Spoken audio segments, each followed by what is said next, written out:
Friends, welcome back to my YouTube channel. आज हम सीखेंगे इंग्लिश स्टोरी की हिंदी बनाना। सो गाइस, मैं एक एक वर्ड की हिंदी बताऊंगी और सेंटेंस को अच्छे से क्लियर करने की पूरी कोशिश करूंगी। तो चलिए स्टार्ट करते हैं। स्टोरी का नेम है द बेयर स्टोरी, भालू की कहानी। देयर वॉज वंस, एक समय की बात है, अ लेडी, एक औरत, हु जो लिव्ड रहती थी, इन में एन ओल्ड, एक पुराने मैनर हाउस, हवेली जैसे घर में, ऑन द बॉर्डर, सीमा पर, ऑफ अ बिग फॉरेस्ट, एक बड़े जंगल की सीमा पर। A lady who lived in an old manor house on the border of a big forest, एक औरत जो एक बड़े जंगल की सीमा पर एक हवेली जैसे घर में रहती थी। दिस, यह लेडी, हैड, इस औरत के पास था। हैज़ का मतलब होता है कोई चीज़ प्रेजेंट में होती है और हैड का मतलब होता है कोई चीज़ पास्ट में थी। लेडी हैड, औरत के पास था, अ पेट बेयर, एक पालतू भालू। इस औरत के पास एक पालतू भालू था। शी वॉज, वह थी, वेरी, बहुत, फॉन्ड ऑफ, शौकीन, वह इसकी बहुत शौकीन थी। इट हैड बीन फाउंड, यह पाया गया था, हैड था, बीन फाउंड पाया गया, ये पाया गया था, इन द फॉरेस्ट जंगल में, हाफ डेड, आधा मरा हुआ, ऑफ हंगर, भूख से, सो स्मॉल, बहुत छोटा, एंड और हेल्पलेस, लाचार। दैट की, इट हैड टू, इसका करना पड़ा। जहाँ पर भी हैड टू का मतलब आता है उसका मतलब होता है कोई भी चीज़ करनी पड़ी। इट हैड टू, इसका करना पड़ा, बी ब्रॉटअप, पालन पोषण, ऑन द बोतल, बोतल पर, जो छोटे बच्चों की दूध की बोतल होती है उस पर, बाय द लेडी, औरत ने, एंड दी ओल्ड कुक, और बूढ़े बावर्ची ने। तो चलिए इसको अच्छे से देख लेते हैं। It had been found in the forest, half dead of hunger, so small and helpless, यह आधा भूख से मरा हुआ, बहुत छोटा और लाचार जंगल में पाया गया था। कि इसका दैट की, it had to be brought up on the bottle by the lady and the old cook, कि इसका, औरत और बूढ़े बावर्ची को इसका एक बोतल पर पालन पोषण करना पड़ा। दिस, यह, वॉज सेवरल ईयर्स अगो, कई साल पहली बात है, अगो पहली, ईयर साल, सेवरल कई साल पहली बात है। इट हैड ग्रोन अप, यह बन चुका है, अ बिग बेयर, एक बड़ा भालू, बिग बड़ा, अब ये एक बड़ा भालू बन चुका है। सो बिग, इतना बड़ा, एंड और स्ट्रॉन्ग, ताकतवर हो गया है, दैट की, ही कुड हैव स्लेन, वह कुड हैव स्लेन, मार सकता था, अ काउ, एक गाय को, एंड कैरिड, और ले जा सकता था, इट अवे, इसको, बिटवीन, बीच में, हिज टू, अपने दो पास, पंजों के बीच में, इफ़, यदि, ही हैड वांटेड टू, यदि वह चाहता तो ये बता रहा है कि वह क्या कह रहा है। ये कह रहा है कि वह इतना बड़ा और ताकतवर हो चुका था कि अगर वह चाहता तो एक गाय को मार सकता था और उसे अपने दोनों पंजों के बीच में उठाकर ले जा सकता था। बट लेकिन, ही डिडंट, बट लेकिन, ही, वह, उसने, डिडंट वांट टू, ऐसा नहीं चाहा, लेकिन वह ऐसा नहीं चाहता था। ही वॉज, वह था, अ मोस्ट, एक बहुत ही, एमेबल, मिलनसार बेयर, भालू, वह एक बहुत ही मिलनसार भालू था। हु, जिसने, डिडंट ड्रीम, कभी सपना भी नहीं देखा, ऑफ हार्मिंग, दुख पहुंचाने का, एनीवन, किसी को भी, मैन, इंसान, और बीस्ट, या जानवर को, ना ही इंसान ना ही जानवर को। Who didn't dream of harming anybody, man और बीस्ट, जिसने इंसान या जानवर किसी को भी दुख पहुंचाने का सपना भी नहीं देखा था।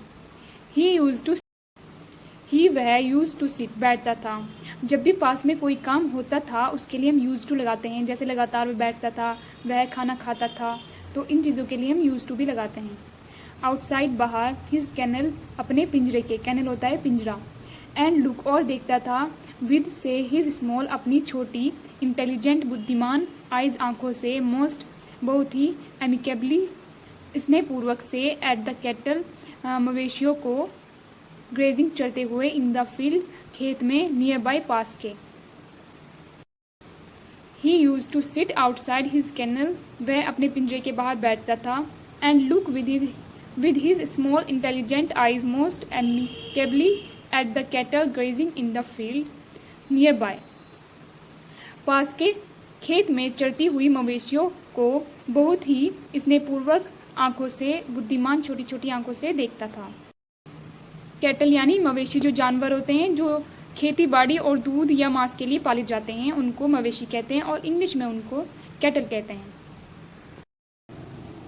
द थ्री शैगी, 3 ऊनी या बालों वाले, माउंटेन्स पोनीज, पहाड़ी पोनी। माउंटेन्स पोनीज होता है छोटे छोटे घोड़े जो पहाड़ों में रहते हैं। इन द स्टेबल, अस्तबल में, न्यू जानते थे, हिम उसको, वेल अच्छी तरह से, एंड डिडंट माइंड और आपत्ति नहीं होती थी, इन द लीस्ट बिल्कुल भी, वैन जब ही शफल्ड वह घुसता था, इनटू में द स्टेबल उसमें अस्तबल में, विद हिज मिस्ट्रेस अपनी मालकिन के साथ। मिस्ट्रेस होता है मालकिन, अपनी मालकिन के साथ।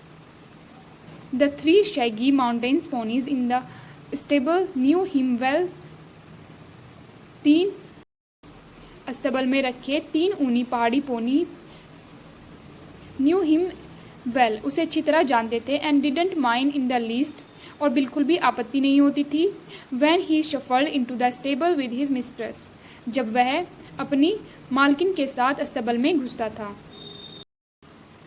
द चिल्ड्रन, बच्चे, यूज टू राइड, सवारी क्या करते थे। मैंने आपको बताया यूज टू का यूज़ जब होता है जब हम पास्ट में कोई काम लगातार करते थे या कुछ भी लगातार होता था, तो उसको अब बताने के लिए यूज टू का इस्तेमाल करते हैं। The children use to ride, बच्चे सवारी क्या करते थे, ऑन हिज बैक, उसकी, एंड और हैड मोर देन वंस, एक बार से भी ज़्यादा, यानी कई बार भी बोल सकते हैं, और एक बार से ज़्यादा इसका मतलब होता है मोर देन वंस, कई बार। बीन फाउंड, पाए गए थे, अस्लीप, सोते हुए, इन हिज कैनल, उसके पिंजरे में, उसके पिंजरे के अंदर या उसके पिंजरे में, बिटवीन, बीच में, हिज 2 पार्स, उसके 2 पंजों के बीच में सोते हुए पाए गए थे। The children use to ride on his back, बच्चे उसके पीठ पर सवारी क्या करते थे, and had more than once been found asleep in his kennel between his 2 paws, और कई बार उसके पिंजरे में उसके 2 पंजों के बीच में सोते हुए भी पाए गए थे। द 3 डॉग्स, 3 कुत्ते, लव्ड, प्यार करते थे, टू प्ले, खेलना, ऑल, सभी, sorts of games. The 3 dogs, कुत्ते, लव्ड, पसंद करते थे, टू प्ले, खेलना, ऑल सोर्ट्स, हर तरह के, सभी, ऑफ गेम्स, खेलों को, विद हिम, उसके साथ, पुल, खींचकर, हिज ईयर्स, उसके कानों को खींचकर, एंड और, हिज स्टम्प, उसकी कटी हुई या छोटी, ऑफ अ टेल, पूंछ को खींचकर, एंड टीज, और तंग कर कर, हिम, उसको, इन एवरी वे, हर तरीके से, बट लेकिन ही, वह, डिडंट माइंड, उसको बुरा नहीं लगता था, इट, इसका, इन द लीस्ट, बिल्कुल भी। The 3 dogs love to play all sorts of games with him, 3 कुत्तों को उसके साथ हर तरीके के खेल को पसंद, सभी तरह के 3 कुत्तों को उसके साथ सभी तरह के खेलों को खेलना पसंद था। Pull his ears and his stump of a tail, and tease him in every way, but he didn't mind it in the least, जैसे कि उसके कानों को खींचकर, उसकी कटी हुई पूंछ को खींचकर और उसको तंग कर कर हर तरीके से, लेकिन बिल्कुल भी उसको बुरा नहीं लगता था, वह उसके साथ ऐसे गेम खेल। ही, उसने, हैड नेवर, कभी नहीं, टेस्टेड, स्वाद लिया, मीट, गोश्त का, उसने गोश्त का कभी भी स्वाद नहीं लिया। ही एट, वह खाता था, द सेम, वही, फूड, खाना, एज द डॉग्स, जो कुत्ते खाते थे, एंड और, ऑफन, अक्सर, आउट ऑफ, से, द सेम प्लेट, उसी थाली से, सेम, उसी, और प्लेट, थाली, और अक्सर उसी थाली से खाता था। ब्रेड, जैसे कि ब्रेड, रोटी, पॉरिज, दलिया, पटेटो, आलू, कैबेज, पत्ता गोभी, टर्निप, शलजम, ये सब चीज़ें। ही एट द सेम फूड, वे वही खाना खाता था, एज द डॉग, जो कुत्ते खाते थे, and often out of the same plate, और अक्सर उसी थाली से खाता था, and often out of the same plate, और अक्सर उसी थाली से खाता था। Bread, porridge, potato, cabbage, turnip, रोटी, दलिया, आलू, पत्ता गोभी, शलजम, ये सब चीज़ें खाता था वह elephant. He had a fine appetite, उसको अच्छी भूख लगती थी, यानी उसका खान पान अच्छा था, वह अच्छी तरह खाता था। इसका मतलब है he had a fine appetite, उसको अच्छी भूख लगती थी। एंड हिज फ्रेंड, और उसका दोस्त, द कुक, रसोइया, सो टू इट, उसका ध्यान रखता था, दैट की ही गॉट हिज फिल, कि वह पेट भर खाए, दैट की ही गॉट हिज फिल, वह पेट भर खाए। He had a fine appetite and his friend the cook saw to it that he got his fill, उसको अच्छी भूख लगती थी और उसका दोस्त रसोइया ध्यान रखता था कि वह पेट भर खाए। सो गाइज़ आज हम यहीं तक करेंगे, आगे भी काफ़ी स्टोरी रहती है, वो हम कल करेंगे। सो गाइज़ मैंने आपको एक एक वर्ड की हिंदी बताई है और सेंटेंस को भी अच्छे से क्लियर करने की पूरी कोशिश की है। अगर आप ऐसे ही इंग्लिश की हिंदी सीखना चाहते हैं तो मेरे चैनल को लाइक, शेयर एंड सब्सक्राइब करना ना भूलिएगा। Thank you for watching.